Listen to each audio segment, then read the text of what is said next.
Welcome to Disrupting Peace, a show about why peace hasn't worked and how it still could. I'm Bridget Conley, Research Director at the World Peace Foundation. Today, we're tackling prison abolition. Now, this term means different things to different people, and we'll get into the nuances of what this looks like a little bit later. But in order to understand why so many people believe it's necessary, first, we need to talk about mass incarceration. Mass incarceration can be defined as the laws, practices, and policies that respond to social needs through surveillance, prosecution, and incarceration. All of these disproportionately target Black Americans and lead to them being locked up in prison more often, for longer periods of time, and with devastating consequences. We've got two great guests to help us. Catherine Bestman is the Francis F. Bartlett and Ruth K. Bartlett Professor of Anthropology at Colby College. Her research and activism address the intersection of race, mobility, security, neoliberalism, and carcerality, all with the goal of exploring pathways toward abolition. She taught inside prisons in Maine from 2021 to 2023, and since 2021 has led multiple research, public education, and policy initiatives focused on ending mass incarceration. Kentel Weaver works with the Transformational Prison Project, or TPP, which provides spaces where those who have been harmed and those who have done the harming can come together and engage in dialogue to build understanding and empathy towards those who've been victims of violent crime.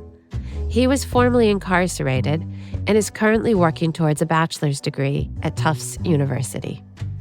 Together, we explore what prison abolition is, tackle some common misconceptions about it, and dig into what it has to do with world peace. Plus, Kentel walks us through his own transformative experience with restorative justice.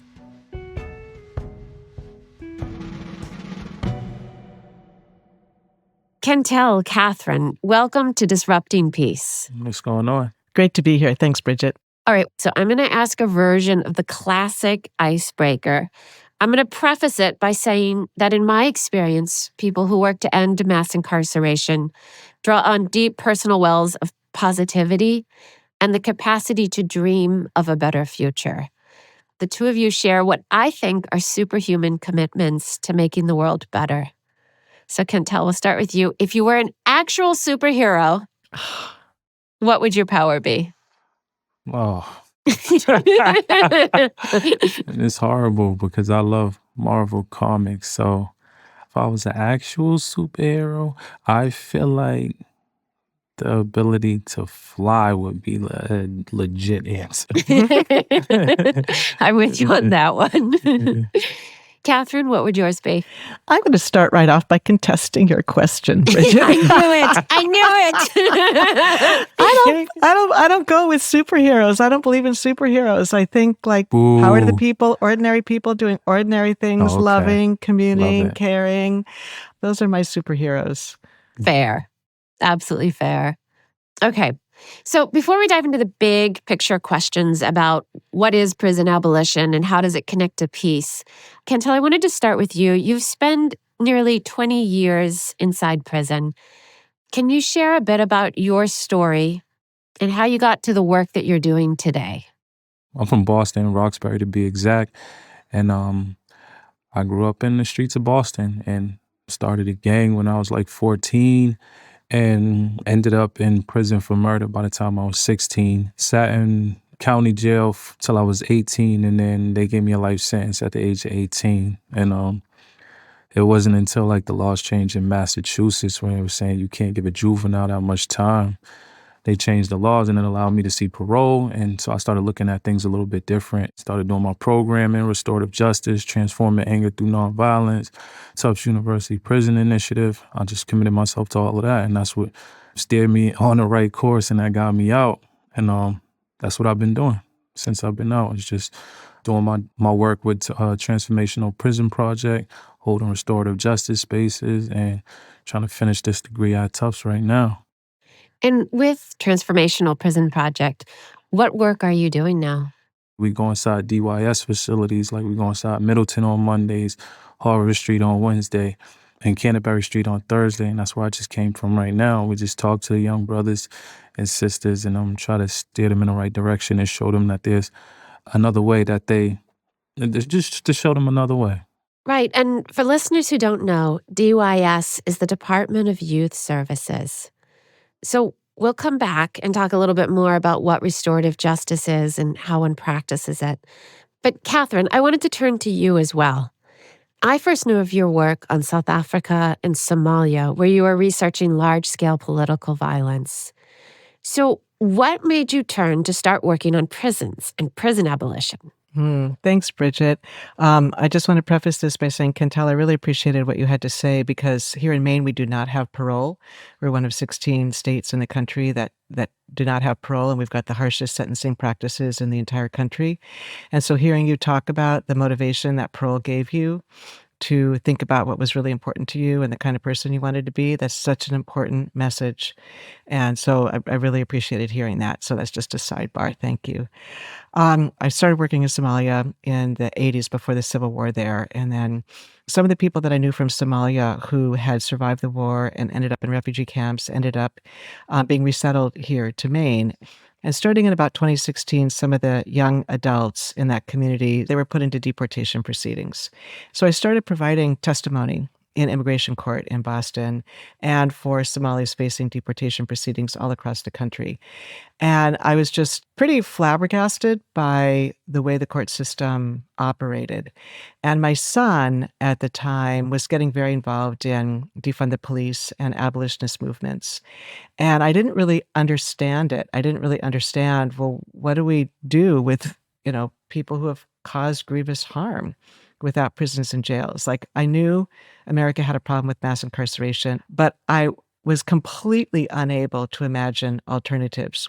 So my son, because he knows that I'm a total nerd, started feeding me books, giving me all the great Black feminist thinkers who started critical resistance and who brought the contemporary version of abolition that we're all now working within: Angela Davis and Gina Dent and Andrea Ritchie and Mariam Kaba.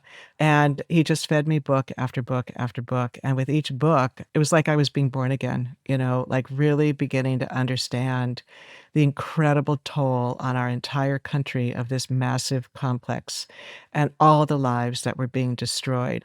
And I just gradually found my way to the pockets of folks in Maine, almost all of them formerly incarcerated people who had formed, like TPP, restorative justice or advocacy collectives in Maine, beginning to advocate against mass incarceration and for a different way. And by 2021, that was my whole life. Thank you. So as you both know, this podcast is called Disrupting Peace.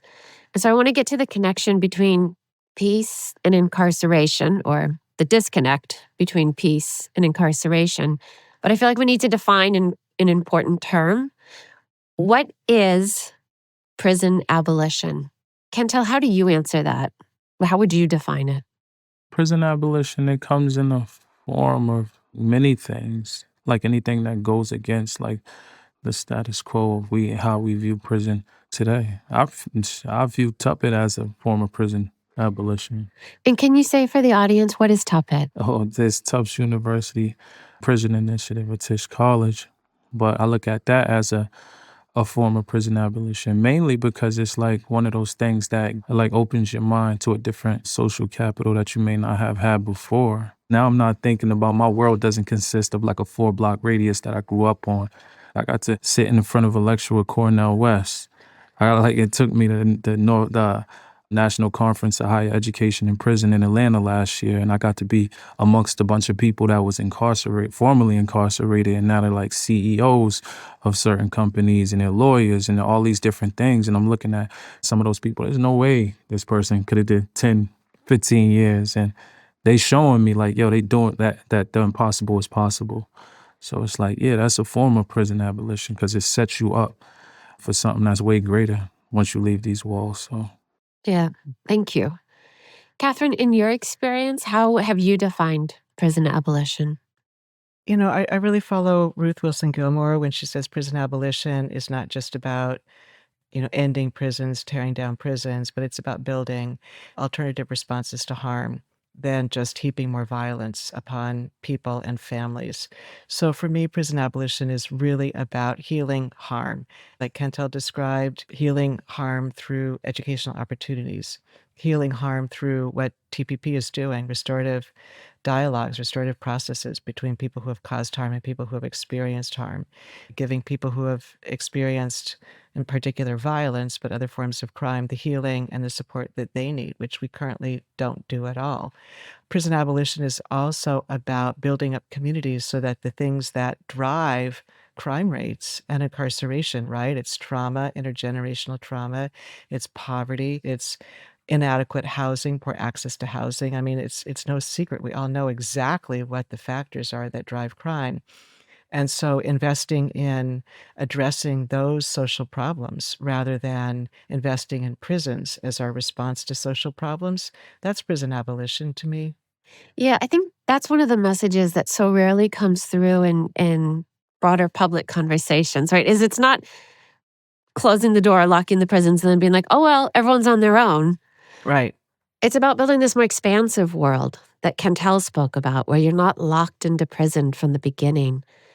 Kentel, anyone listening who's not from Boston might not know that the neighborhood you're from is a historically Black neighborhood. So how important do you think race is in terms of creating and maintaining prison systems as they are? Well, I think it's obvious only certain areas are affected when it comes to like conversations in mass incarceration. I grew up with it and I see it. I walk outside and I just see the excessive amount of police force that's in the neighborhood. I see people going to school and I'm seeing the school to prison pipeline like firsthand. I'm experiencing it. You know what I'm saying? People getting suspended for certain things that in other counties or other districts, like it wouldn't even be like an issue. Yeah. Catherine, did you want to add anything to that? I mean, I guess I would just add that looking at the history of policing and the construction of prisons in this country, the history is clear. Prisons and police were designed and were built specifically to surveil and control and discipline and punish Black people. And so you go back to the origin of the police. The origin of the police is with slave patrols. And then when you look at the first prison in this country, it was Eastern State Penitentiary in 1829. First person incarcerated there was a Black man. Well, you go through the Black codes after emancipation. Black codes were specifically targeting Black people, as the name suggests. And then you go all the way forward to the laws that were first being introduced under the Nixon administration with the war on drugs. It was a specifically white supremacist strategy as to who got targeted. And what you see is in 1970, with Nixon's long-range plan, this massive uptick in incarceration that continued on through the Reagan administration and through the Clinton administration with just law after law after law, expanding the number of things that were crimes and specifically pouring millions upon millions upon millions of dollars into police forces that were used to target Black communities in particular for extra surveillance, extra control, and arrests. Yeah. I'd like to talk a little bit more about prison abolition. And I feel like in the activist circles, there is such a positive sensibility about it, about what Catherine was saying, about building communities that are safe because they support each other, because they have resources, because problems are addressed rather than locked up. But those don't always get out to mainstream audiences. And so I wanted to just hit kind of a little bit of a rapid fire series of questions. So the first one is, for you, does prison abolition mean that there are no prisons at all? For you, Catherine? I mean, I think that we have to understand that there are always going to be some folks, usually because of a great deal of trauma in their lives, need a lot of help to be able to live in community. Prisons isn't the answer because prisons are violent interventions that cause more trauma. But secure facilities that actually provide healing, therapy, intervention, support structures, I'm not averse to that. So yeah, there will have to be probably, I think, some kind of safe, therapeutically based residences for some folks, but I think that number is really small. Kentel, what about you? When I hear people talk about like colonization and how, well, the world wouldn't be as advanced as it is if it wasn't for colonization. I'm like, bro, how do you know? How do you know? You can't say that for sure that if these certain continents wasn't colonized, that the world wouldn't be this advanced because you never gave it a chance. So how could you say like what you know the world would be like without prisons? Oh, we do know because you said the first prison was built in when? Yeah. Hey, you know what I'm saying? So it wasn't like it was different like practices that they used back then to hold people accountable. So who's to say that like that was the wrong way of dealing with things? So, what about safety? How do we conceive safety within communities apart from prisons? I mean, I think if we look at the history of from about the 1970s on of massive, massive, massive investment in policing and prisons. I mean, between 1970 and 1977, 28 new jail facilities were built in this country every single month, and 430 new state and federal prisons were built within that period. And simultaneously, welfare programs were cut. And they were cut over and over and over and over again. So there's this massive transfer of investment from things that actually make safe communities, like housing, like nutritious food, like mental health and other forms of health care, into policing and jails and prisons. We're talking billions of dollars since 1970. And that has made our communities less safe. So, this is one that I'm sure you hear a lot about. If we don't have prisons to send people to, what happens when an act of violence occurs? What other options are there? So I just speak from like through like a restorative justice lens. When I did it, it was like a 33-week program, and it was broken down into like 3 phases. In the first phase, you talk a lot about like your childhood, your upbringing, how you became the individual that you became. And then in the second phase, it's a little bit more about the case itself and you breaking down what you did. And then the third phase of it is like accountability circle, which is like the main part that scares a lot of people because you have to sit there, you explain the details of your case, and then everybody in the circle gets to go around and challenge you. Challenge you on like why you did what you did, like how it affected the community as a whole. That process in itself, like you walk away from it with a different sense of enlightenment. Because at one point in time before I did it, I'm gonna speak in I statements. Before I did it, I lacked like certain like simple things like empathy. It's like so I did what I did, but I couldn't like process like how it affected the mother of the victim of my family, or I couldn't process like how somebody got shot in the neighborhood that I shot the kid in, and then there was kids out there, like how they were affected after it. But then it was like once I sat in that space and then I was challenged on certain things like, oh, did you think about who you did it in front of? Did you think about how it affected these people? And it was like, oh, I've never thought about any of this stuff up until this point. And then at the end of it, they brought in the mother whose son was lost to gun violence. And she spoke to us. And then it was like, I never even heard it from like, mind you, I've been in these streets and been around shootings, know people that got shot people myself, but I've never spoken to the mother of an individual who's like been affected. And my own mother, like I got 2 older brothers that got killed in the streets. But these conversations I couldn't even hold with my own mother because it's like I didn't even know how to facilitate those discussions. And so like going through all of that, there's no way you can go through that process and walk away from it and like be the same individual after it.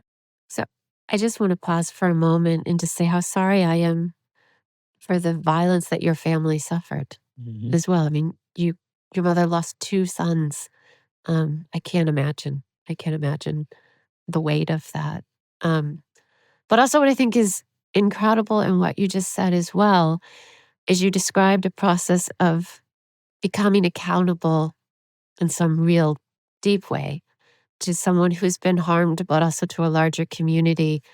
And I think it's really important to note that is not what the criminal justice system does. That's something that you have to do in an entirely different forum right now.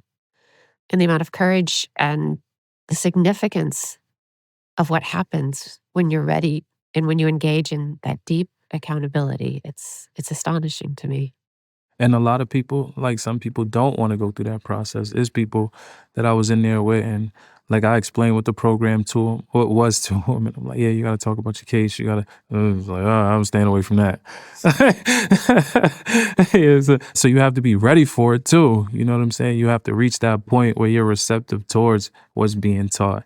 And that comes with growth. Like I said, I was in my mid-20s before I did restorative justice. That gave me a little bit of clarity and a bit of a foundation to be able to stand on and like walk towards a different path with a clearer head and a better understanding. And it's really hard to do that in any context. It's hard to put yourself in a space where you're trying to be truly accountable for your actions, for your interactions with people in your immediate community and then that larger community. We don't have many spaces that demand that of us. Catherine, what about you? I mean, I wanted to ask a little bit about what other ways of engaging, of realizing prison abolition have you been involved with? Yeah, I mean, I think what Kentel just described is so incredibly moving, and thank you for being willing to share that with us. It made me think of a woman named Lisa Daniels, who founded the Darren B. Easterling Center for Restorative Practices in the Chicago area after she lost her son to gun violence. She realized that Black moms were losing their sons to violence and to prison, and that they were all losing their sons, and that the criminal legal system was making them adversaries rather than women who could support each other. Instead, they ended up on opposite sides in the courtroom. And so she thought there's got to be a better way of moms who are losing their sons to the system and to gun violence to come together to try to find a different way than the adversarial court system. There are so many experiments happening right now. Mariah McComas got a podcast and a film called 1 Million Experiments, which is about exactly this question. And she's like, we got to try everything. We got to try everything because right now we've got one solution to crime, and that is prison. And instead, we got to come up with 1 million alternatives to prison.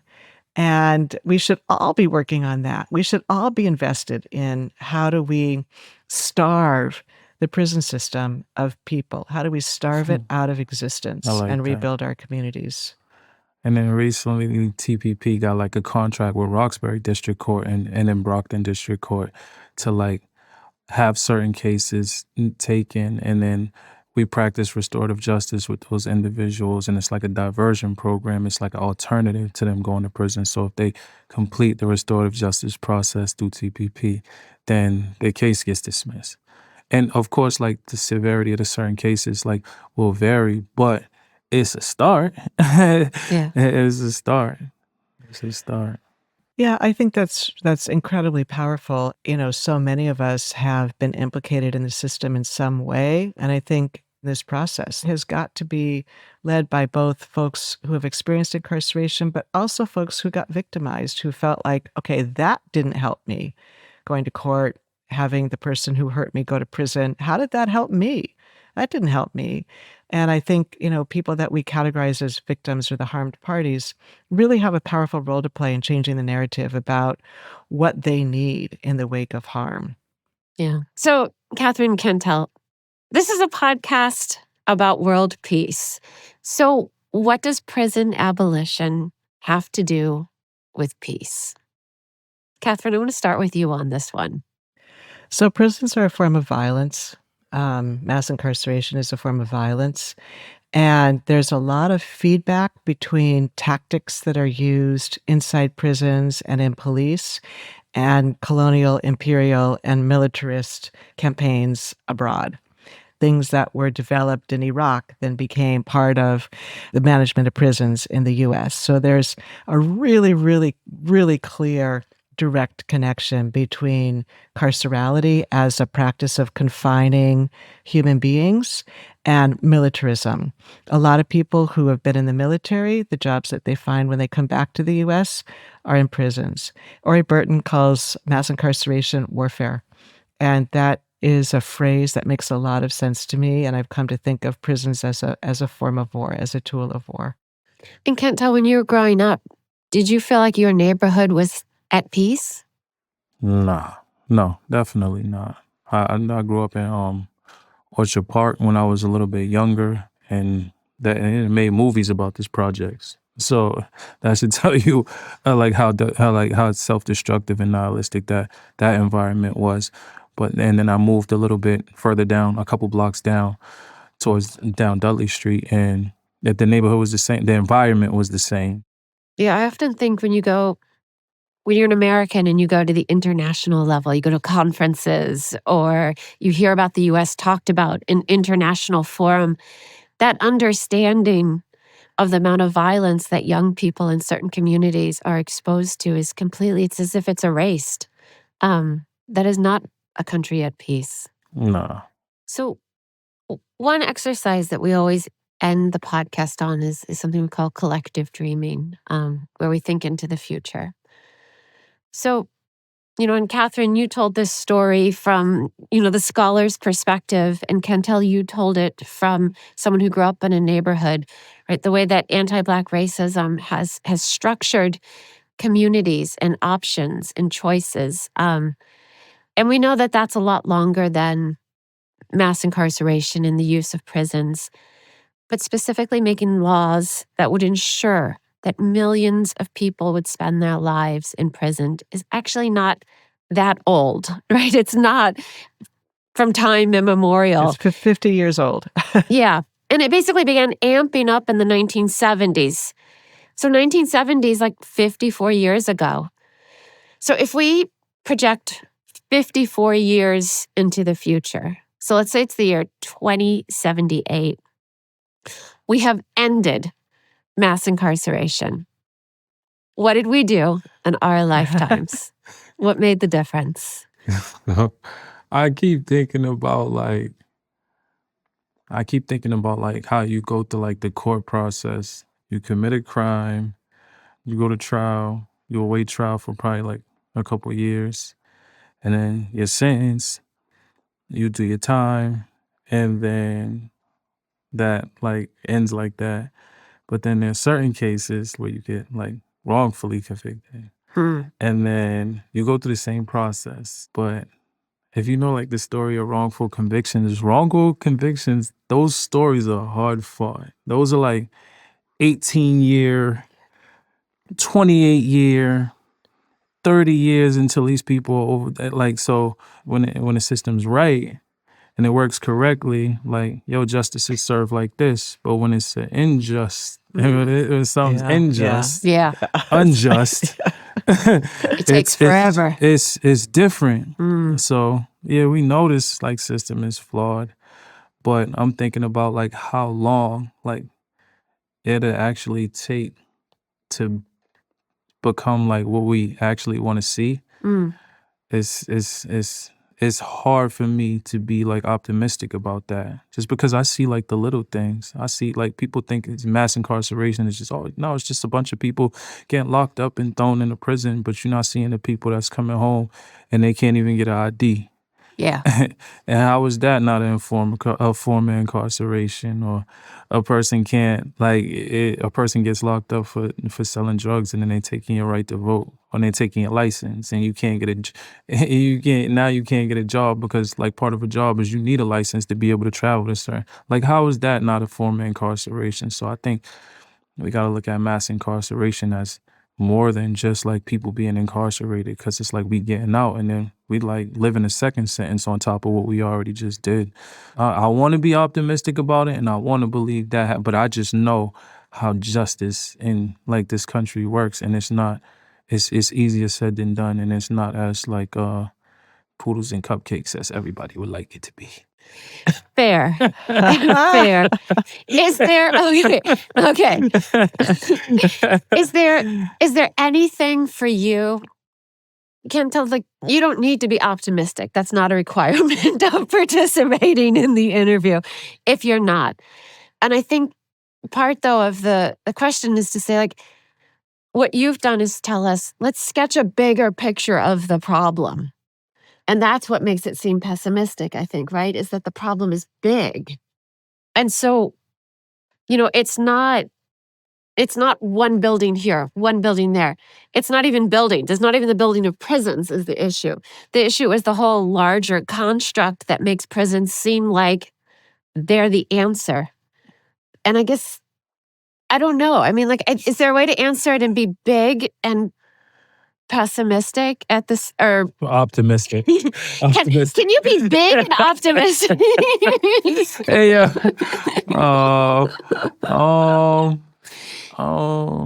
I'm trying to like, I guess I wouldn't be like if I could like imagine it in a way that was, no prisons. There's no prison. There's not a single There's not a freaking single prison left in the U.S. No prisons exist, and I don't know. I just imagine, like,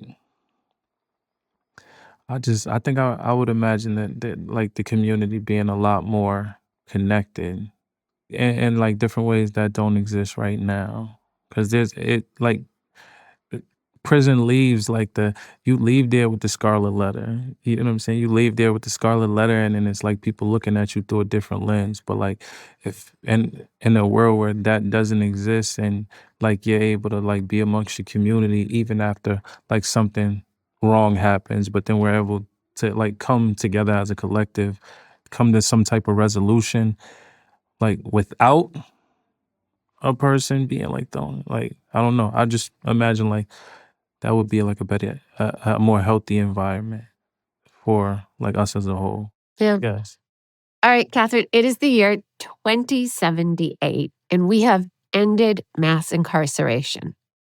How did we get there? What did we do right in our lifetime? It is such a beautiful world in 2078 after the It's end good. of mass incarceration. So what we have in 2078 is healthy communities. We don't have anybody unhoused or housing insecure. We have schools that are not school-to-prison pipelines, but schools where learning is really valued, where pedagogy is abolitionist, which means it's not punitive, it's not disciplinary. Every community has a community wellness center where people can learn about gardening and engage in collective cooking and meal making together. And there's community events, and there's lots of mental health supports. We've got universal health care. And we have everybody gets a living wage. We do not have people working full time who cannot pay their rent. And then we've got lots and lots of focus on our kids. And we are ensuring that our kids have safe places to play. We have lots of engaging activities after school for kids to play and grow and be super creative. And we have really, really enhanced our green spaces. Yeah, let's run with that. That's what it's going to look like. Don't you want to live there, Cantel? Let's go ahead. If we can imagine it. That's it. Okay, Cantel, Catherine, thank you both for speaking with me. You're welcome. You're welcome. Thank you, Bridget.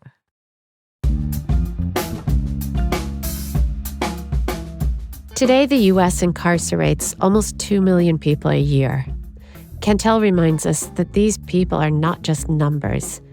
And you might be wondering, how did we get here? As Catherine noted, several forces began to converge that made prisons seem inevitable. In the 1960s, there was a backlash against the civil rights movement, and Nixon leaned into crime as an electoral issue.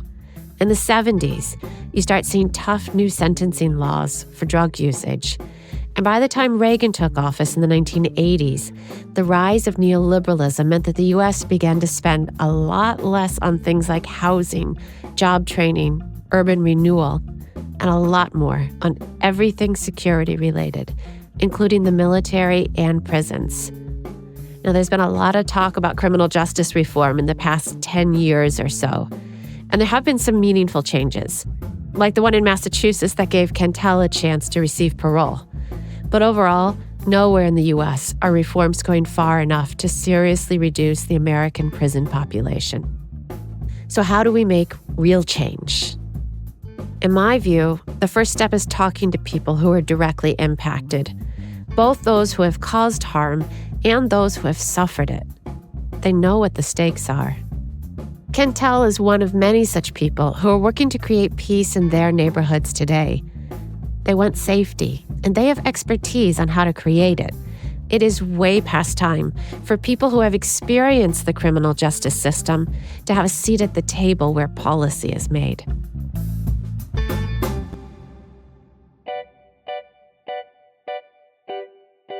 Thanks for listening to episode 5 of Disrupting Peace. I'm Bridget Conley. You can follow Quintel on Instagram at Stonecatcher147 and find out more about the Transformational Prison Project at transformprison.org. You can find out more about Catherine's work on the Colby College website. We'll include that link, as well as a link to the piece Toward a Cage-Free Maine, which she co-authored with Leo Helton, in our show notes.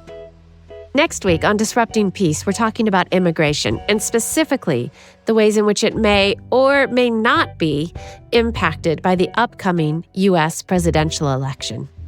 Trump's exercise and mass deportation, if that were to happen, the first thing we would see would be an utter collapse of our economy.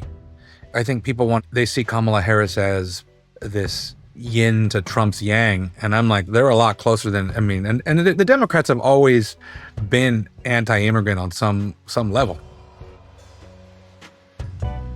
Next week's episode will be our last of the season, and we'd love to hear your feedback as we start planning for season 2. Let us know what topics you'd like us to cover next by emailing us at disruptingpeacepodcast@gmail.com. That's disruptingpeacepodcast@gmail.com. Disrupting Peace is a production of the World Peace Foundation. Find out more at worldpeacefoundation.org and follow us on X at WorldPeaceFDTN, all one word. That's WorldPeaceFDTN. The show is produced by myself and Emily Shaw. Engineering by Jacob Winnick and Asia Simpson. Marketing and social media by Kelsey Henquinet. Show artwork by Simon Fung. Special thanks to Jeremy Helton. My colleagues, Lisa Avery, B. Arneson, and Alex Duvall, and the team from the Tufts Digital Design Studio, including Kimberly, Lynn, Forero-Arnias, and Miles Donovan. Okay, until next time, stay skeptical and hopeful.